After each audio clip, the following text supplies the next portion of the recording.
All right, that's the end of that discussion from Yahoo to point out the richness of what's being done, how it involves replacing what used to be done by people. You still probably keep some of that. As I mentioned, it's not so clear that you can really rely on automatically getting everything right. But you combine what's done in by people with automatic suggestions done based on these detailed data-driven analyses, which we will be discussing later on in this lecture and the following lecture. Now, I already pointed out that it's pretty useful to consider spaces, and you have to be reasonably creative in the spaces you consider. So in this field of collaborative filtering, which we're going to be discussing, we have in the simplest case, we have two types of things. So we have users and we have items. And the users are the customers at Amazon, and the items are the things Amazon sells.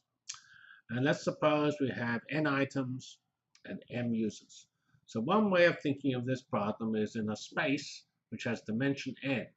So remember, this is a space which has coordinates. We have one coordinate for every item, and we have the number of points in the space is equal to the number of users.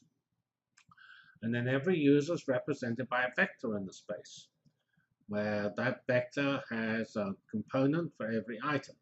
Now, this is not a very sensible space by classic criterion. There is not really a vector space because essentially for all users, you only know the components of that vector for the items the user knows about. And those, as I pointed out earlier, were sparse. So this is a case where the only vectors, the points, are not really solidly located in this space because we only know the coordinates in this space for a few of the items. And there is a technology called the Pearson coefficient, which allows you to find the distance in this space. The simplest normal formula doesn't work because the normal formula assumes that you know what those coordinates, what the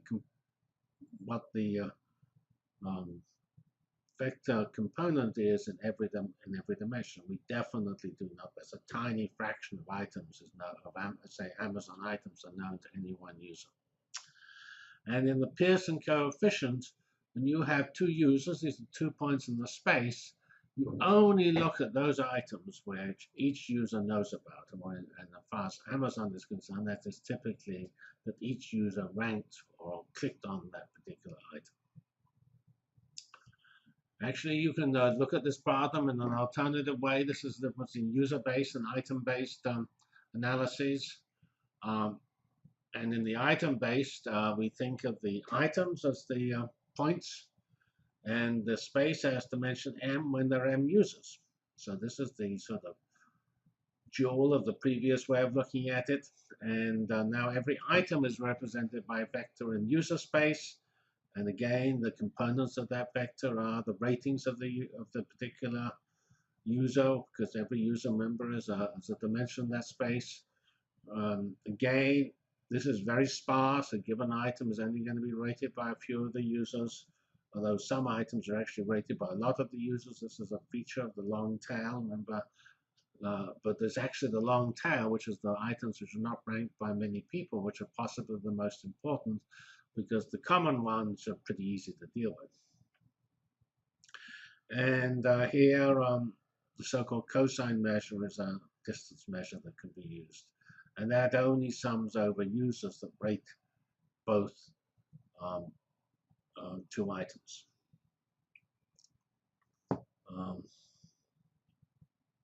Now, we're usually taught spaces and vectors, and we add the vectors, and we look at scalar products and stuff like that. But this doesn't work here. We have points, we have spaces, and some of our intuition is correct for those points and spaces. But some features are not really. The intuition breaks down because you can't take scalar products in general because most of these vectors are sparse and you just don't know the components, so you can't take a real scalar product. However, in most of the analysis, all you want is a distance. Although technically, when we actually look at the algorithms are actually easier to write down when they're real vectors. But there aren't real vectors. We just have points in a space. That's very important because the intuition of points living in a space is a good intuition. And then we had distances, which measure how close those points are in those spaces. When we have people in an item space, those people are similar if they rank items in a similar fashion.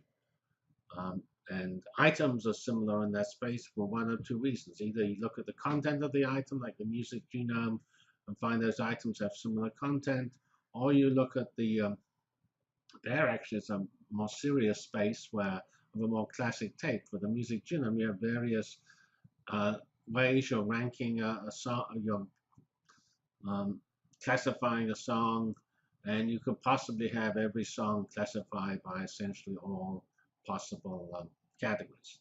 But when we're looking at the user view, every song is only going to be rated by a few users. But we can still define distance. I mentioned Pearson and cosine. And if we look at distance between points, there are two properties which are nearly always true. And these are useful properties. First is that distance is always positive, 0 or positive. And the other is that the distance between A and B is the same as the distance between B and A. If they're not, you'd actually take the average of what your naive estimate was, and then you call that the distance, and then that will actually give you this symmetry property. There's another property of distances which is well known called the triangle inequality. This inequality is rarely true in these obscure spaces which aren't really vector spaces. Now, the basic recommender algorithms are actually built around some simple ideas such as nearest neighbor. That's why I say the concept of a space is interesting. We have intuition about space. Things that are near each other are meant to be similar. So collaborative filtering is essentially a nearest neighbor algorithm. You find the points that are near each other, and there are two versions of collaborative filtering depending on whether you do it in the item space or the user space. Another important approach, which is also we have intuition for, and that is to divide the space into regions. We're always thinking of spaces divided into regions. Those regions are things like so-called latent factors or topics, and they're equivalent to the regions in spaces we're familiar with. And there we use the technology called clustering, or Gaussian mixture models, latent semantic analysis, latent Dirichlet allocation. All of these methods correspond to dividing space into regions.